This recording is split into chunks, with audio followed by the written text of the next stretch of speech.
नमस्ते, कैसे हैं आप सभी। आज के सेशन में आप सभी का स्वागत है।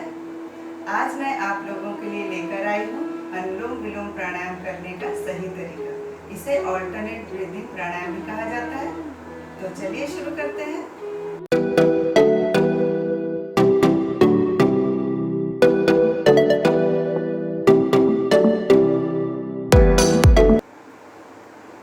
प्राणायाम में सबसे प्रचलित प्राणायाम अनुलोम विलोम प्राणायाम है।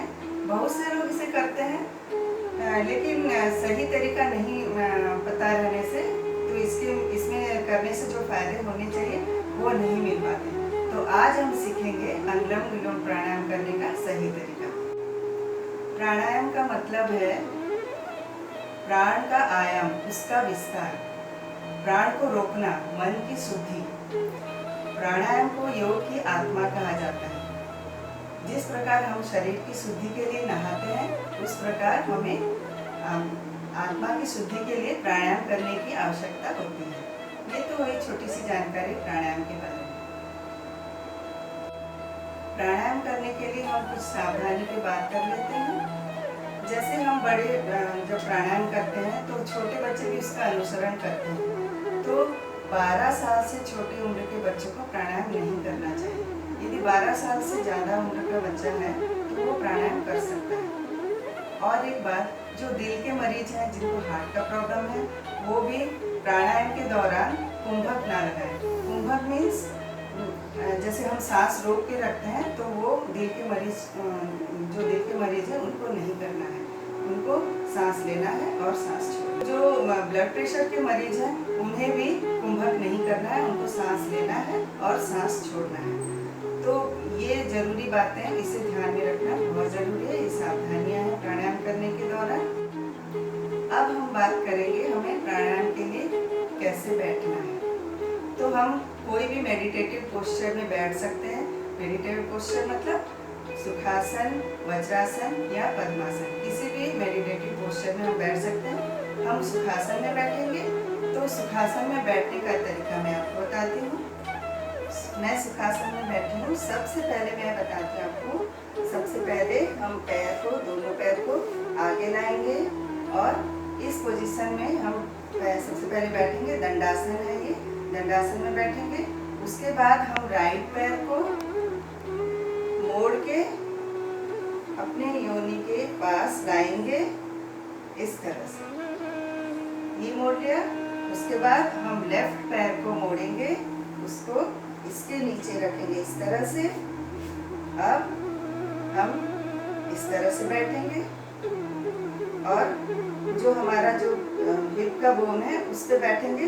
तो हमारे जो हिप के मसल्स है इसको थोड़ा इस तरह से उठा लेंगे ताकि हम सीधे बैठ सकें। बिल्कुल सीधे बैठेंगे। हमारा चेस्ट आगे की तरफ रहेगा, पेट हमारा एकदम टाइट रहेगा और हमारा ये जो वेस्ट लाइन है वो एकदम सीधे रहने से हमारा स्पाइन भी इरेक्ट रहेगा। हमारा स्पाइन एकदम सीधा रहेगा और सामने की तरफ फोकस करेंगे। इस तरह से हम सीधे बैठेंगे। चेस्ट हमारा सामने अच्छी तरह से सामने रहेगा, तो उससे हमारे फेफड़े खुले रहेंगे, जिससे हमारा सांस अच्छी तरह से अंदर जाए और अच्छी तरह से बाहर आए। और एक बात, जो नीचे बैठ नहीं सकते, जिनको नीचे बैठने का प्रॉब्लम है, वो कुर्सी पर भी बैठ के कर सकते हैं और बिस्तर पर भी बैठ के कर सकते हैं। बिस्तर पर पैर लटका कर भी बैठ सकते हैं और ऊपर भी बैठ सकते हैं। और जिन्हें ज़्यादा ही प्रॉब्लम हो नीचे बैठने का, तो वो दीवार से टिक कर भी बैठ सकते हैं।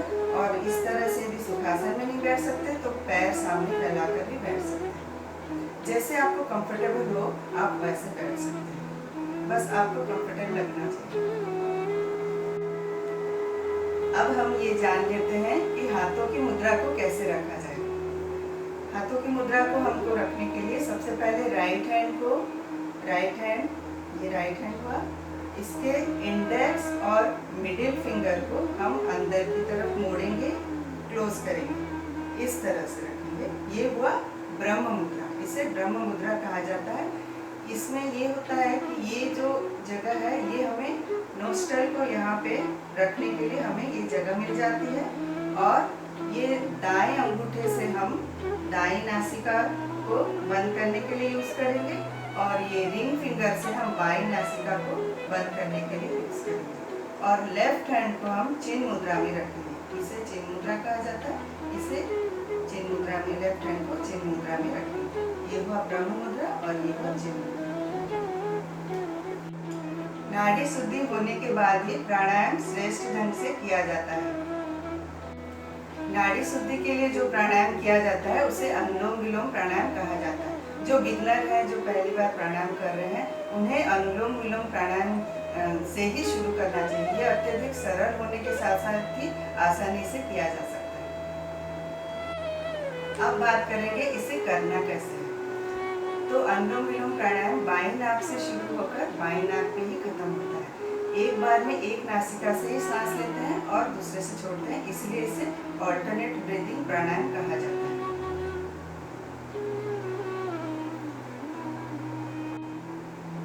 अब हम इस तरह से बैठ जाएंगे। इसे चिन्ह मुद्रा में, लेफ्ट हैंड को चिन्ह मुद्रा में बनाएंगे, राइट हैंड में ब्रह्म मुद्रा में बनाएंगे। अब दाईं अंगूठे से दाईं नासिका को बंद करेंगे, आईज क्लोज, आंख बंद कर लेंगे। अब बाईं नासिका से जितनी देर आराम से हम सांस खींच सके उतनी देर तक सांस अंदर खींचेंगे।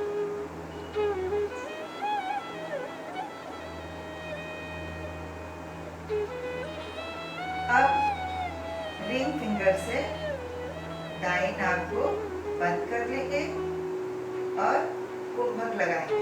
2 सेकंड तक कुंभक लगाएंगे।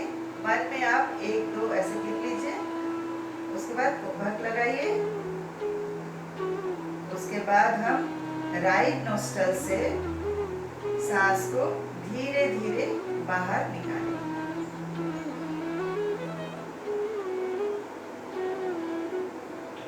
अब फिर से दाईं नोस्ट्रल से सांस को अंदर खींचेंगे और उसे बंद करेंगे। 2 सेकंड तक कुंभक लगाएंगे, सांस को रोक के रखेंगे। उसके बाद बाईं नासिका से धीरे धीरे उसे रिलीज करेंगे, धीरे धीरे सांस को बाहर निकालेंगे। ये हुआ हमारा एक आवर्तन कंप्लीट हुआ, मतलब एक राउंड कंप्लीट हुआ।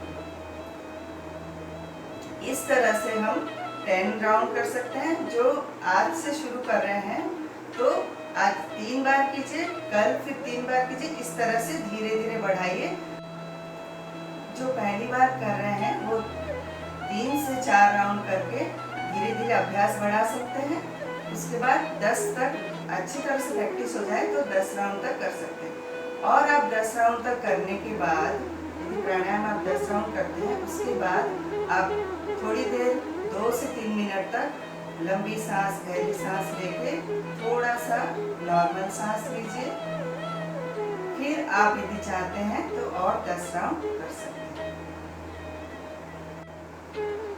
तो चलिए आज आप लोग मेरे साथ कीजिए, 3 राउंड तक कर लीजिए, फिर धीरे धीरे प्रैक्टिस बढ़ाएंगे।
तो ये 3 राउंड कंप्लीट हुआ।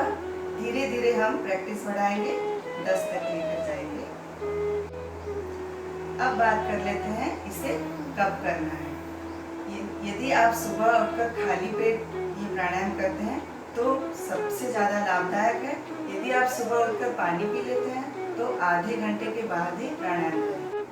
यदि आप सुबह उठ के नाश्ता कर लेते हैं तो नाश्ते के 2 से 2.5 घंटे के अंतराल में ही प्राणायाम करें और प्राणायाम करने के आधे घंटे बाद ही आप कुछ खा पी सकते हैं। अब इसके क्या लाभ हैं? इसके बहुत सारे बेनिफिट्स हैं। ये प्राणायाम का एक अति उत्तम प्रकार का प्राणायाम है। इससे फेफड़े के सारे रोग दूर होते हैं और खून साफ भी होता है और रक्त को प्राणवायु अधिक मिलने से हमारे अंदर के ऑर्गन्स स्ट्रॉन्ग होते हैं और हमारा नर्वस सिस्टम भी रिलैक्स होता है। अस्थमा के रोगी के लिए भी लाभदायक है। हमारे लंग्स की कैपेसिटी भी बढ़ती है और हमारा एनर्जी लेवल भी बढ़ता है, जिससे हमारे शरीर में कहीं भी किसी भी हिस्से में यदि दर्द हो वो भी ठीक होता है। ये हुए अनुलोम विलोम प्राणायाम के लाभ। आई होप कि ये वीडियो आपको पसंद आया होगा। अनुलोम विलोम प्राणायाम से संबंधित सारी छोटी से छोटी बातें मैंने आपको समझा दी है। यदि आपकी कोई क्वेरीज रह गई हो तो आप कमेंट बॉक्स में लिख सकते हैं। फिर हम नए विषय के साथ आपसे मिलते हैं। नमस्ते।